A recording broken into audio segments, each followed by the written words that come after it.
Então, vamos falar de leilão. Eu sou Marcelo Caetano, investidor brasileiro, e a gente está passando aqui para falar sobre leilão de imóveis, tá? Uma das perguntas que eu recebo muito, né? São várias perguntas que a gente recebe, o que acontece se o imóvel não for arrematado durante o leilão? O que é feito com esse imóvel, né? E é uma pergunta interessante, ela é muito recorrente, e eu fico do lado de cá perguntando por que as pessoas se preocupam tanto com isso? Principalmente as pessoas que são novatas, que estão tomando o primeiro contato, né? Então, qual é a minha dúvida? É uma questão de oportunismo, a pessoa quer fazer uma coisa melhor ainda, né? Ela quer otimizar aquilo, quer ser oportunista e quer descobrir assim, né, uma grande sacada. Ela quer lucrar mais do que todo mundo, né? Não vou comprar no leilão, e aí? Eu vou comprar onde? O que vai acontecer? Vai dar esse imóvel de graça? Vai vender quase de graça? Ou é apenas curiosidade, a pessoa quer entender o mecanismo, né? Então, eu ainda não concluí qual que é a maior parte dos casos, entendeu? Bom, vamos falar um pouquinho sobre isso. Antes, eu quero pedir que você apoie o nosso canal aí, dê um joinha no vídeo, compartilhe com os amigos, ative a notificação para ser notificado dos vídeos quando a gente posta, tá? Então, vamos lá. A primeira dica, se você está avaliando o imóvel em leilão e esse imóvel está atendendo às suas necessidades, aos seus projetos, o preço está interessante, a condição é favorável, arremate esse imóvel. Não espere o próximo leilão ou não espere para saber o que vai ser feito depois se esse imóvel não foi arrematado, tá? E a gente vai entender alguns motivos, tá? Por que eu digo isso? Vamos separar então um pouquinho. No leilão judicial, o que pode acontecer? O imóvel não foi arrematado naquele leilão. Então, pode acontecer de haver um próximo leilão e nesse imóvel o lance mínimo ele pode ser menor realmente, né? E aí, na primeira vista, você pode ter se dado bem. Pô, tá legal, tá mais barato. Só que isso é lance mínimo para o leilão, isso não é o preço final. Qual é a experiência que eu tenho com relação a isso? Muitas vezes, quando no próximo leilão o preço acaba vindo muito bom, se tiver uma redução muito boa, isso pode acabar chamando mais atenção, isso acaba sendo ferramenta de marketing e pode acontecer, inclusive, do imóvel ser arrematado por um preço mais alto do que naquele leilão anterior, que às vezes a pessoa não quis. Tá? Claro que isso não é a regra, depende de uma série de questões, mas, como eu falei, se você está no primeiro leilão, segundo leilão, não importa. Se você encontrou um preço interessante, às vezes você está num leilão e às vezes não tem nem concorrência, e você fala, não vou arrematar, vou deixar para o próximo. Pode acontecer de no próximo, realmente ele até vir com um preço mínimo mais barato, mas ele pode chamar mais atenção. Um monte de gente talvez está tentando fazer a mesma coisa que você e costuma muitas vezes acontecer desse preço disparar. E aí para o leiloeiro, né, é uma grande vantagem, né? O leilão se presta bem para esse papel, tá? A outra coisa que pode acontecer, no caso do leilão judicial, é esse imóvel demorar muito a voltar a ser leiloado, né? Entre primeiro e leilão, geralmente o tempo é curto. Mas pode acontecer muita coisa, pode entrar uma ação judicial, pode entrar algumas coisas, algum embargo, alguma coisa para tentar evitar aquele leilão, que talvez o fato de você não ter arrematado naquele primeiro leilão, você acabou contribuindo e dando mais tempo para que alguma coisa aconteça, né? Que talvez não aconteceria se você tivesse já arrematado, tá? Então, além de poder demorar muito tempo, né, para esse imóvel voltar a leilão, talvez também você não consiga acompanhar, dependendo, né, do estado que está, talvez você vai perder a previsibilidade daquilo, né? Por exemplo, já foi executado o segundo leilão, né? Foi feito o primeiro leilão, foi feito o segundo, você ficou esperando para comprar mais barato, né? Depois do segundo leilão, não tem um prazo definido, né? Então, fica difícil você ficar acompanhando. né? Quando esse imóvel vai voltar, se ele vai voltar, o que vai acontecer com ele. Vamos falar do extrajudicial. No extrajudicial, a princípio, vamos considerar as mesmas situações, é um pouco diferente, mas também pode acontecer a mesma coisa. No próximo leilão, né, segundo leilão, ele pode vir com preço menor, né, mas é só o lance mínimo, você não sabe qual vai ser o lance vencedor e muitas vezes ele acaba subindo e fica mais alto. Tá? Também tem essa questão da dificuldade de você acompanhar, né, o próximo leilão. Se for do primeiro para o segundo, o prazo já é definido, mas se for depois disso, você não tem muito controle. Quanto tempo isso vai voltar para ser ofertado?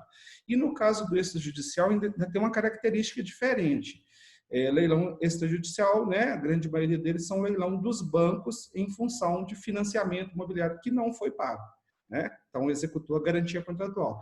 Nesse caso, após o primeiro leilão e o segundo leilão, seguindo as determinações legais, né, e não sendo arrematado, o banco ele passa a agregar esse imóvel ao seu patrimônio, tá certo? Então, aqui não existe mais obrigação de fazer um leilão. Aquele imóvel passou a ser do banco e o banco faz daquele imóvel o que ele bem entender, tá certo? Às vezes, alguns bancos, por exemplo, a Caixa Econômica, eles voltam a leiloar esses imóveis, né, que tem esse nome de leilão entre aspas aqui, porque tecnicamente nem é mais um leilão, isso vai para venda direta, para venda online, alguns bancos vão fazer leilões condicionais, aí muda um pouquinho a figura. Tá certo? E aí, o que acontece? Você não tem controle sobre quanto tempo isso vai demorar para acontecer, qual é o preço que esse imóvel vai vir a leilão e como vai ser, se for, né, um procedimento semelhante a leilão de novo, também não adianta, às vezes, se o preço estiver mais baixo e chamar muita atenção da concorrência, aquele preço pode subir e ser arrematado mais alto do que nos leilões anteriores. Então, isso acontece com certa frequência. Tá certo? As pessoas se entusiasmam e acham, pô, aqui já tá legal, eu vou arrematar, tá? Enquanto você fica esperando essas situações de, não arrematei não, vou esperar para pegar melhor. Tem um monte de gente, né, que está arrematando os imóveis nos leilões, comprando e vendendo com lucro. E às vezes você está parado esperando para ver o que vai acontecer depois, tá certo? No caso do extrajudicial, tem algumas outras condições que podem acontecer, por exemplo, e acontecem. O banco pode pegar um pacote daqueles imóveis ali e negociar com alguma empresa, algum outro banco, ou um fundo, com alguém, porque, como eu comentei, depois do segundo leilão não sendo arrematado, aquele imóvel passou a fazer parte do patrimônio do banco, o banco faz o que ele quiser com aquele imóvel. Então, às vezes, você, um investidor individual, está esperando uma mamata e aquela mamata às vezes até vem, mas aquela mamata vem para uma empresa, um banco, um fundo que ele vai comprar 100 imóveis, por exemplo. Ele chega lá e vai negociar isso com o banco. E você não tem essa condição de fazer isso individualmente.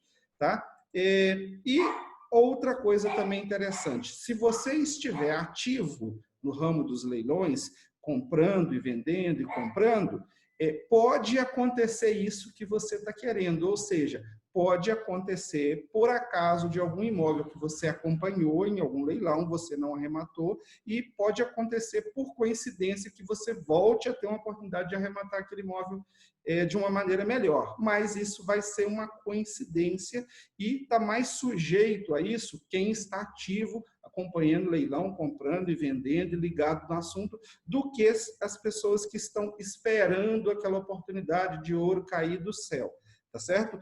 Uma outra coisa interessante, tá? Que eu já vi por diversas vezes. Ao invés de você ver um imóvel e ficar aguardando aquele imóvel diminuir de preço para você comprar, se você estiver analisando os imóveis disponíveis, você vai ter imóveis em todos os estágios. Então, você vai ter imóvel no primeiro leilão, no segundo leilão, seja judicial ou extrajudicial, você vai ter imóveis sendo leiloado que você está achando que aquilo é o primeiro leilão, mas na verdade ele já foi leiloado 2, 3 anos atrás, sem sucesso, e ele voltou agora em primeiro e segundo entendeu? E você está achando que é o primeiro e segundo original, e aqui já é uma nova tentativa de vender aquele imóvel. No caso dos bancos, aquele imóvel pode já estar lá na venda direta, e na venda direta online, né, na Caixa Econômica, por exemplo, o fato dele estar com um cronômetro marcando no formato leilão, não quer dizer que é a primeira vez que ele está sendo leiloado ali na venda online. Ele pode passar por diversas vezes, com preços diferentes, o preço pode cair, o preço pode subir. Então, a gente não tem controle dessa situação. Então, o que é mais prático? Como existe uma quantidade muito grande de imóveis sendo ofertados o tempo inteiro, quando você for analisar aquele imóvel, você vai ter imóvel em todos os estágios, né? Que já passaram pelo primeiro, pelo segundo, ou que está no primeiro, está no segundo, ou já está na venda direta há muito tempo, e aí da venda direta zerou o cronômetro, ele pode voltar para o cronômetro de novo, com o mesmo preço ou com outro. Então, a gente querer ter o controle desse tipo de coisa é muito complicado. O que é o melhor? Analise as oportunidades que estão disponíveis. Trabalhe com o que estiver disponível e tem uma quantidade absurda de coisas disponíveis no mercado, de ofertas, de oportunidades para arrematar imóveis. Então, você analisando esses imóveis, a chance de você encontrar alguma coisa interessante é muito maior do que você escolher um determinado imóvel e ficar esperando para ver o que vai acontecer com aquele imóvel ao longo do tempo. Então, pode acontecer de daqui a 2 anos, você não ter arrematado nada, você está esperando determinado imóvel, ou abaixar de preço no leilão, ou o imóvel daquele seu vizinho, que você está sabendo que vai ser leiloado, e você está vigiando aquilo, e aí você não conseguiu acompanhar, você não viu, e pode ser que subiu muito o preço, e enquanto isso você perdeu um monte de oportunidade. Então, pessoal, sugestão, faça análise, se tiver interessante, arremate. Não se preocupe com os outros, tá? E não use esse tipo de abordagem como uma desculpa para deixar de agir, porque eu vejo muito no mercado perguntas desse tipo vindo de pessoas que não agem e fazem infinitas perguntas, mas que, no fundo, estão acabando usando aquilo para protelar um pouquinho a situação, tá certo? O negócio é bom, o negócio é interessante, se capacite para saber fazer. Se você tiver dificuldade, nos procure, a gente pode te ajudar de alguma maneira, ok? Sou Marcelo Caetano, investidor brasileiro, leilões, estamos aqui ajudando a você a desvendar esse mundo dos leilões de imóveis, ok?